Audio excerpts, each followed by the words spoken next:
ये कहानी है सास बहू की। सास को बहुत आस थी कि बहू आएगी तो मेरे नाती पोते होंगे, खेलेंगे और मैं खिलाऊंगी। ये दिन भी आ गया, बेटी की शादी कर दिया, उसकी बहू भी आ गई। बहू आई तो 3 साल तक बच्चे नहीं हुए। जब बच्चे नहीं हुए तो सास न बहू को बाज बाज करके बुलाने लगी और उसको कुलच्छनी कहने लगी और कही कि मैं अपने बेटे की दूसरी शादी कर दूंगी। भगवान की कृपा हुई, वो गर्भवती हो गई। जब गर्भवती हो गई, सास को बताई, सास बहुत खुश हो गई। सास बहुत खुश हो गई कि मैं पोते की दादी बनूंगी।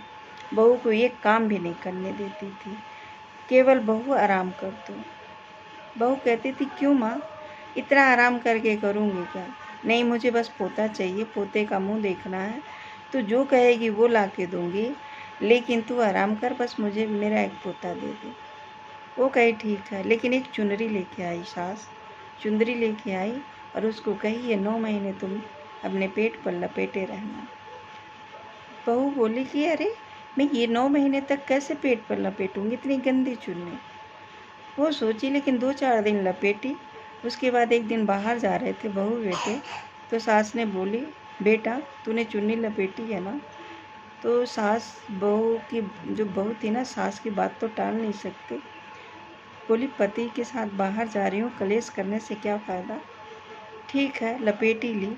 लपेट के निकल गई बाहर। सास को बोली, हाँ माँ जी, मैंने लपेट ली।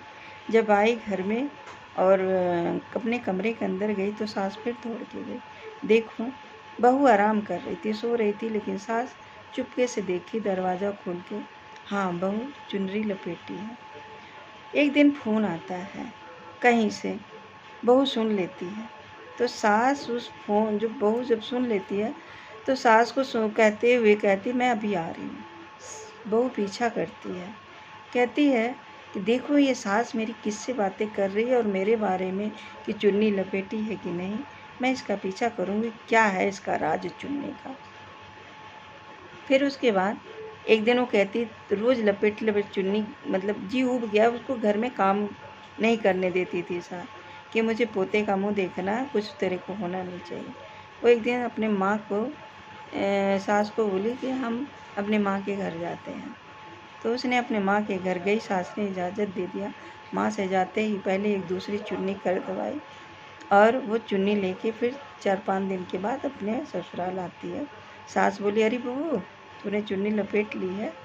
तो बहू बोली कि हाँ माँ जी, चुन्नी लपेट ली, लेकिन सास वाली नहीं, अपनी माँ वाली चुन्नी लपेटी है। तो चुन्नी को क्या करती हूँ, धरती में जो मिट्टी उट्टी में कुछ ऐसे करके रगड़ लेती है कि पुरानी दिखे चुन्नी। सास को भी तसल्ली आ जाती है, हाँ मेरी बहू तो चुन्नी लपेटी है। दूसरे दिन फिर फ़ोन आता है कहीं से कि, तो सास बोलती, हाँ मैं आ रही हूँ। बहू फिर शक में डूब जाती कि इसका रहस्य तो निकालना ही है, इस चुन्नी का राज क्या। आज मैं इसके पीछे जाती हूँ, आज माँ के घर नहीं जाऊँगी। फिर उसके बाद वो पीछे पीछे अपने सास के लग जाती है। जाते जाते वीरान में एक दरवाज़ा दिखता है, वहाँ पे सास से बात कर रही थी सास किसी से, तो उसको धुंधला सा दिखता। वो खिड़की के रास्ते देखती है, लाइट नहीं होती है। खिड़की के रास्ते दिखती है कि कोई आदमी इससे बात कर रहा है, लेकिन मुंह नहीं दिखता।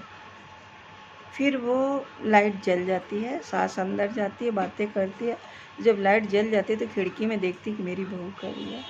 जब बहू खड़ी है तो सास डर जाती है कि इसने तो मुझे देख लिया। फिर वो सास से कहती है, माँ ये कौन है, ये यहाँ क्या करने तुम आई हो?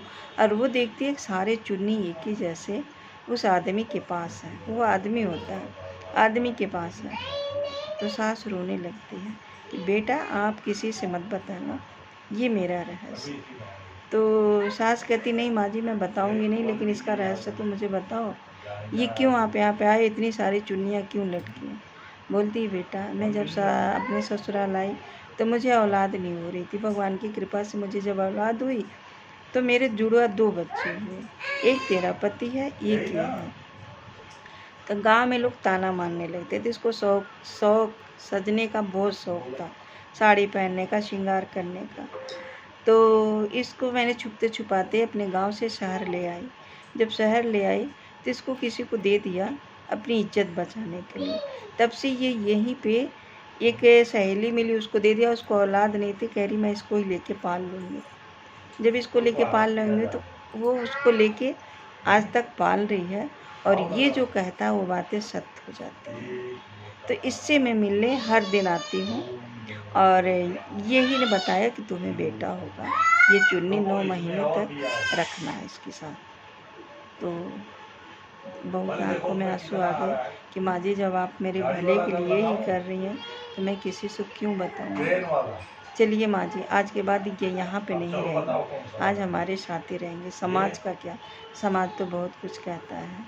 अगर हमने थोड़ी ना सृष्टि रचाई है, न सृष्टि बनाई है, तो भगवान की बनाई हुई सृष्टि जो देंगे वही सब लेते हैं। तो उस दिन से सास अपने देवर को ले आई, घर में रखी, उसको पोता हुआ, और सास और बहू दोनों अच्छे तरह से रहने लगे।